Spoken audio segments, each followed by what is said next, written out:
The firefighters arrived at the scene of a car accident and found a car over an embankment. A man was trapped underneath the trailer that the car was towing. He looked seriously injured. A woman shouted for them to save her husband. She also said that her daughter Elena was still trapped inside the car. The firefighters immediately took action. Mills wrapped a sling around the frame. Tony got the winch cable ready. Crews started cutting the frame with a saw. Then they lifted the trailer.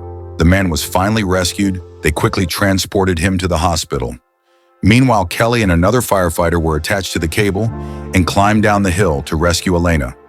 They turned off the car engine first. Then Kelly calmed the frightened Elena.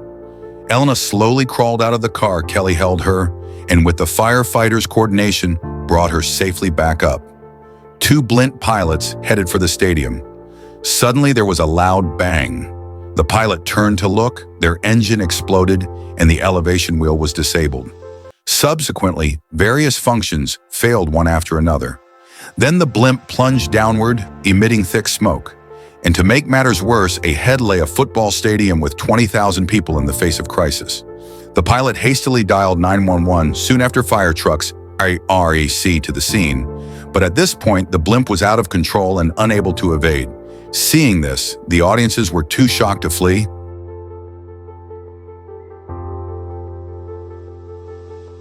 You can make it a little bit further. We're not gonna make it! Ready for impact! The stadium instantly descended into chaos after realizing the situation. They began to flee desperately, but just then a man noticed a girl with a bomb strapped to her. She's got a bomb. The crowd became even more chaotic. The blimp perched on the scaffolding as it teetered back and forth.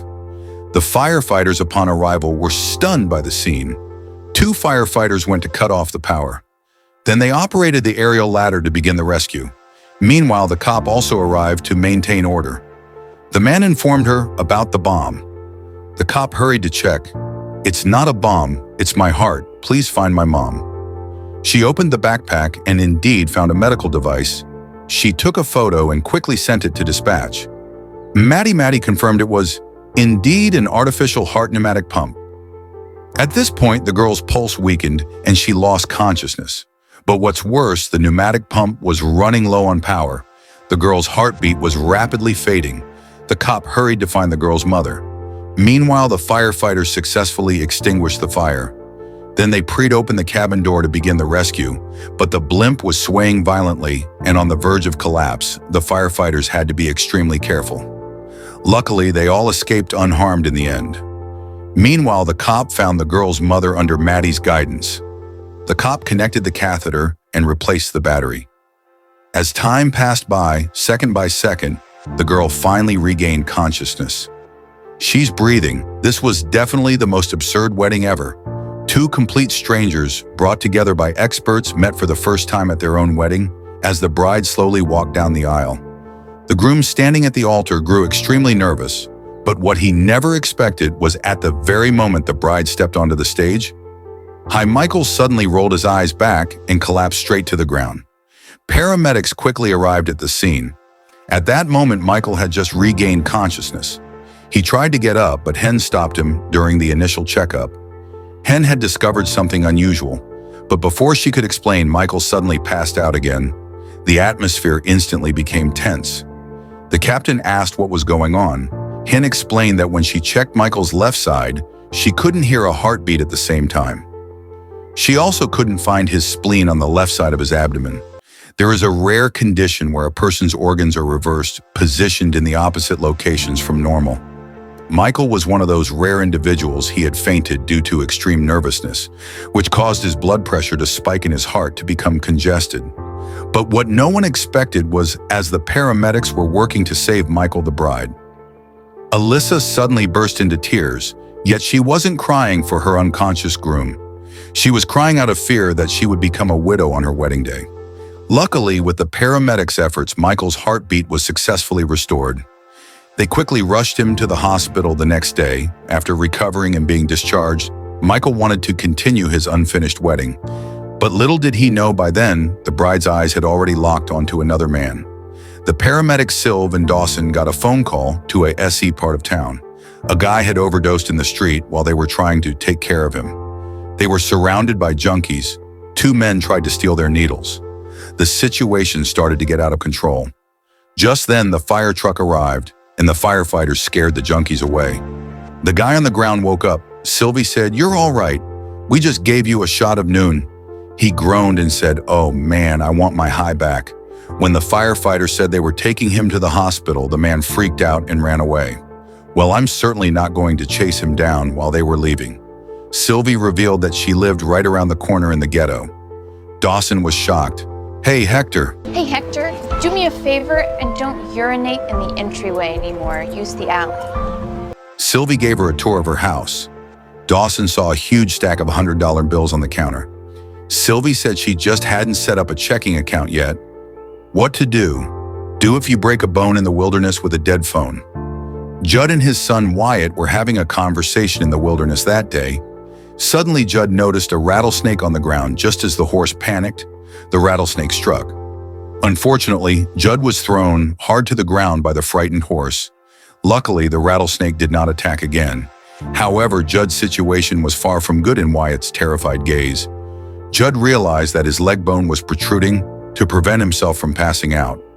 Judd slowed his breathing, then he instructed Wyatt to take out the tools they carried. Wyatt cut the jeans and took off the boots so that Judd could clearly assess the injury.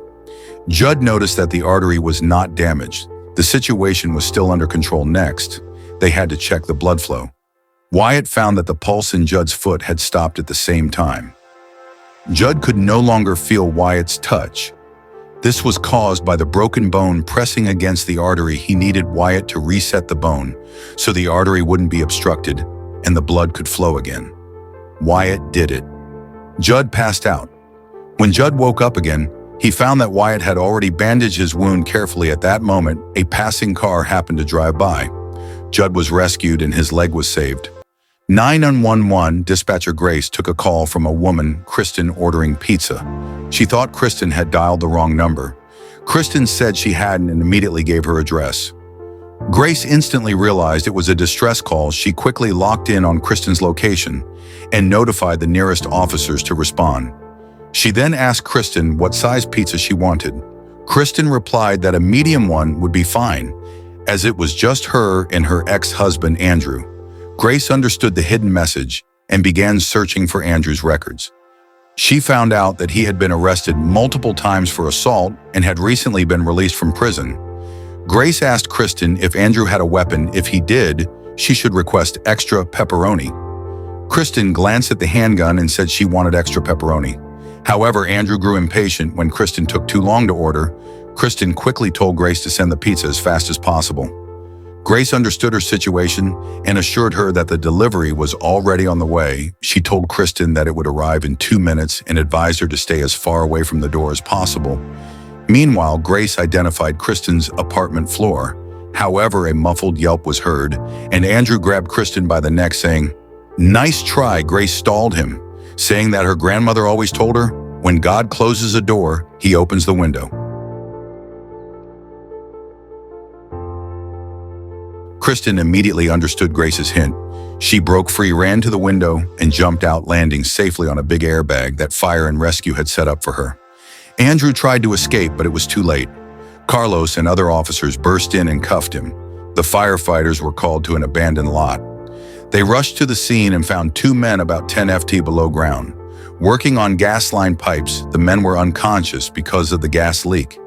The narrow passage can only fit 1 person, so they sent Mills down to bring up the man. Mills put on his gear, grabbed an oxygen mask, and rappelled down. Soon both victims were successfully rescued. Just as the team was about to pull Mills back up, he suddenly passed out and became unconscious. They tried to pull him up, but his cable was caught on a rock at this critical moment. Lieutenant Casey used a pull to loosen the cable. He tried several times but failed. Fortunately, he finally succeeded. They quickly got Mills above ground. They woke him up and asked him what had happened. He had no idea. He said it got hard to breathe, and then he blacked out. They thought his mask might have malfunctioned because he was upside down. Back at the firehouse, Mills asked Cap if he had checked the breathing equipment. Cap said he had, but he hadn't found any issues. So what actually happened to Mills down there? The old woman had been deceased for several days. However, her son believed she was still alive and called for paramedics, saying his mother hadn't been eating much lately and her complexion had worsened significantly, so he suspected she might be ill. But as soon as the paramedic entered the room, they smelled a putrid odor and discovered that the woman lying in bed had been dead for some time. Yet the man continued to introduce the paramedic, completely unaware that his mother had passed away. The paramedic had to inform the man of the situation, but the man couldn't accept this fact, insisting that his mother was merely sleeping and urged them to check her immediately. The paramedic suspected the man had a mental illness, so she had his team contact the county coroner's office while also sending a mental health unit over. However, at that moment, the man suddenly grabbed a sword from behind and told everyone that no one was allowed to leave until his mother woke up. Seeing this, the paramedic tried to reason with him, but the man's attitude was firm. Helplessly, they pretended to examine the old woman, then said she had a weak pulse and needed a defibrillator, mentioned that they needed to remove her clothes before shocking her, and asked him to turn away. He obeyed and silently prayed for his mother's safety. However,